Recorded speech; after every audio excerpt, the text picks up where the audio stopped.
going on, guys? 7:50 p.m. Pacific Standard Time, Sep17, September 2021. Weaver, John City, from California. Yeah, I'm a little worried. Hours before things are going to happen.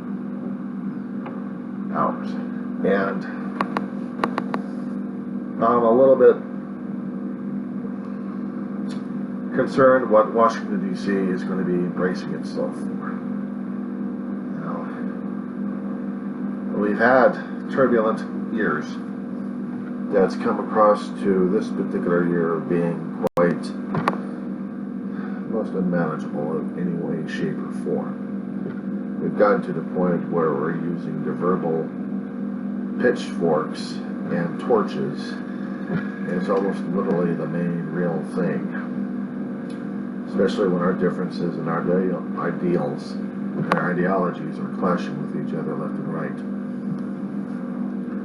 Regarding to whatever topic or form it is, we are using our own head games to manage, boss, and bully.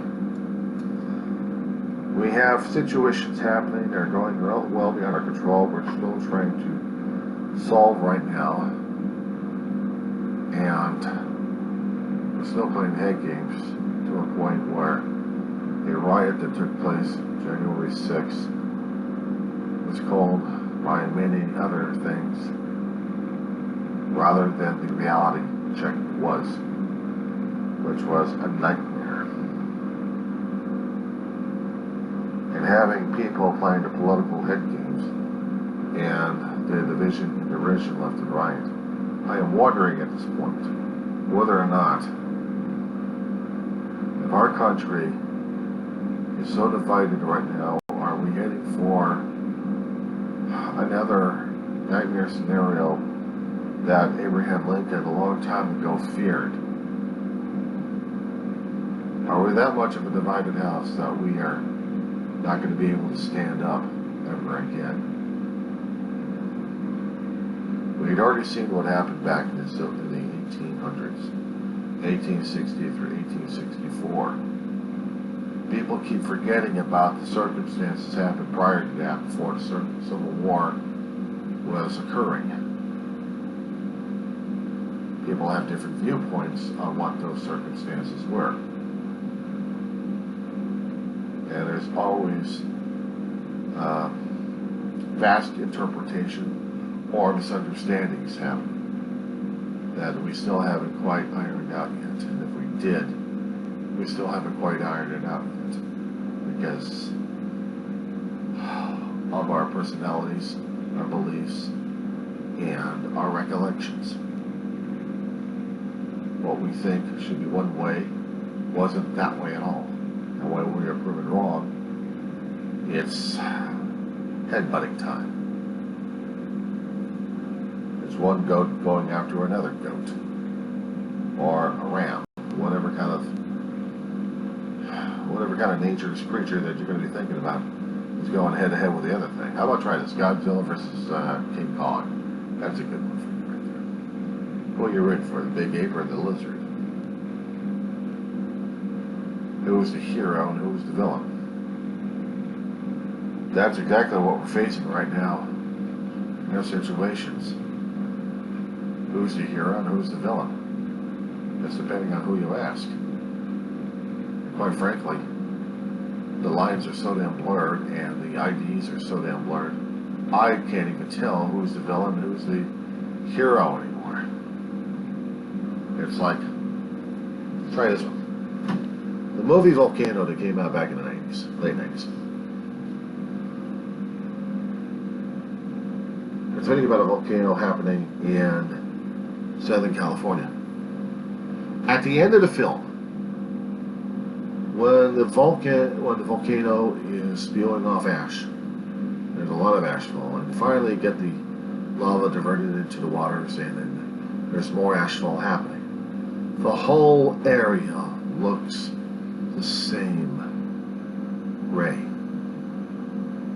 It doesn't matter shape, size, color. The distinctions. Didn't matter. Everything was gray. Everything was uniform. But there was no clear distinction. Only after when the rains came, caused by the atmospheric conditions happening by the volcano, by the volcanism happening there, did you finally see the distinctions everywhere, including on people. But for just a moment in that video, moment in that movie, you saw zero distinction. Think of the hero and think of the villain. Everything is gray. Who's your target? Who's your supporter? What scares me is if we happen to get into that kind of situation, we have to come clean with ourselves on the inside and see what the hell our values are, and are we true to those values? Are we going to be helping other people, or are we going to be tearing each other apart left and right? And during this film, everyone was trying to help each other out. They all looked the same. They were all the heroes. They all looked the same. The villain was the volcano. Spewing out a lot of stuff, causing a hell of a lot of grief for Southern California. There never was a film made afterwards to see what the hell happened. And if there was a book made, I hadn't read about it to see what the hell happened, because I'd like to see the other chapters. Whatever happened to good old LA? Did we have to disband? Or did we have to sit under the shadow of a damn volcano all the time? And if that's the case, we have to look at other countries that do the same thing. Because we have to make sure that we're not going to be running into that kind of situation ever again. But in battling this particular villain, everybody was the same. Coded the same. Showing the same values. Everything the same. But then again, if there was a villain in there, you wouldn't know because he was also the same. Camouflaged. Except you couldn't camouflage the damn volcano, not doing it, but you couldn't camouflage him in gray. But he's still bubbling or dying out a bit. And unfortunately in our world, that's how I'm looking at it. That's how I'm looking at things these days. Is where's the distinction? Where's the opposition here? We're so functioning on opposition at this point over here, where nature rules are being rewritten left and right. But if they are so natural at this point over here, we would know. But if we can't recognize the damn thing, then it's a problem, isn't it? So we look in the mirror. And I don't see the distinction. I see the same face reversed, but looking back at me. I can take a picture with a camera, and I can see myself in it. I can go back on this video here and look at myself. Angles will be off, the lighting, but I'm still looking at my same face. I'm not looking at the reverse as I'm looking right now, as I'm making this video right now. Right now. Because when I start looking at the video, it's going to be showing me as I'm looking at myself, not in the mirror, but I'm looking at me as the camera was taking my picture. All the right angles. Not the reverse angles we're so used to. Not the reverse angles of ourselves inside. And how we're being portrayed, and how we're seeing the world being portrayed. How we're being questioned left and right for everything that we think and believe in. And therefore, once we shake it off, do we understand what our differences are? And the problem is, even when we see those damn differences, we haven't accepted each other as one and the same. Because we know underneath the veneer, we're still different. And therefore, we're still going to be going after each other's opposition here with vehemence. We're going to complain, we're going to do wish to complain. Because we have to show our point across. We have to be either on defensive or the opposite. And I guess that's what pisses off more people these days, because We don't know how to react to ourselves like that. We don't even know how to react to everybody else, except how to go for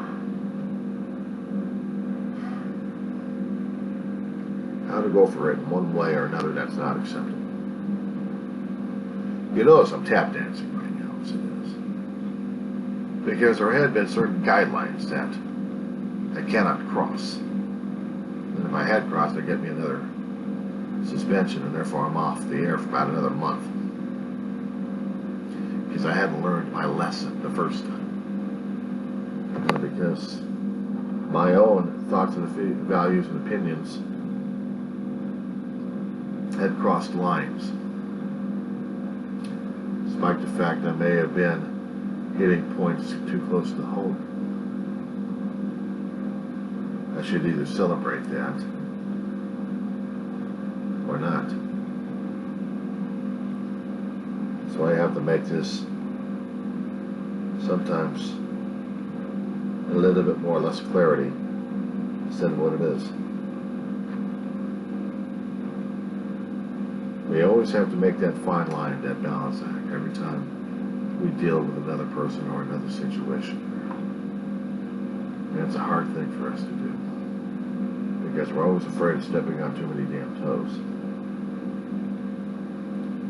How many toe bones can one person actually break without any kind of retaliation happening? And that's what's been happening. When you get too many damn warnings, and then you get the strikes, and then 5 times you realize that you're loud, you're gone.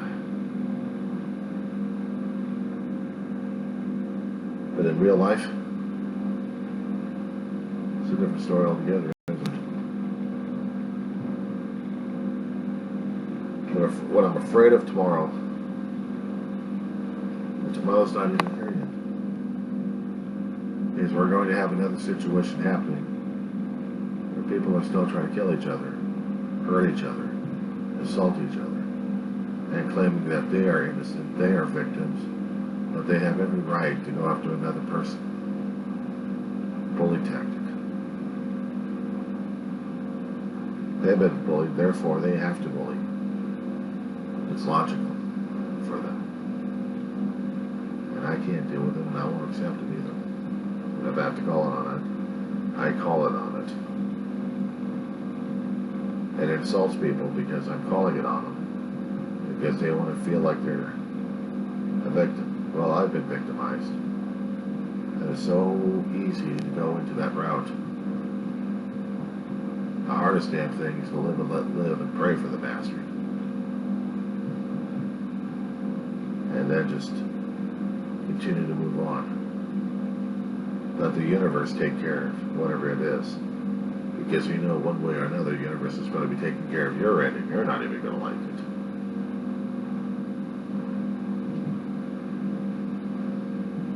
I have to accept things for what they are. It's the hardest damn lesson to learn. Some of these videos may or may not pop up. If they do, and they actually manage to survive without scrutiny, I'll be surprised.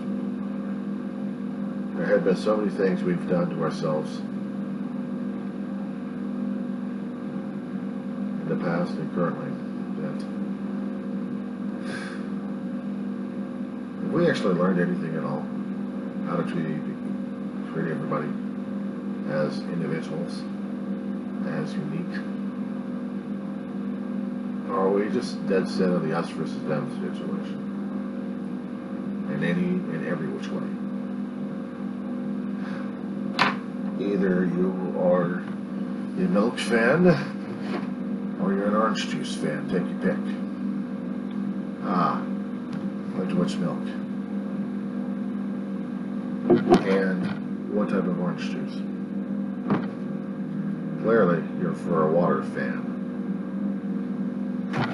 But what type of water? And until we get our heads wired together,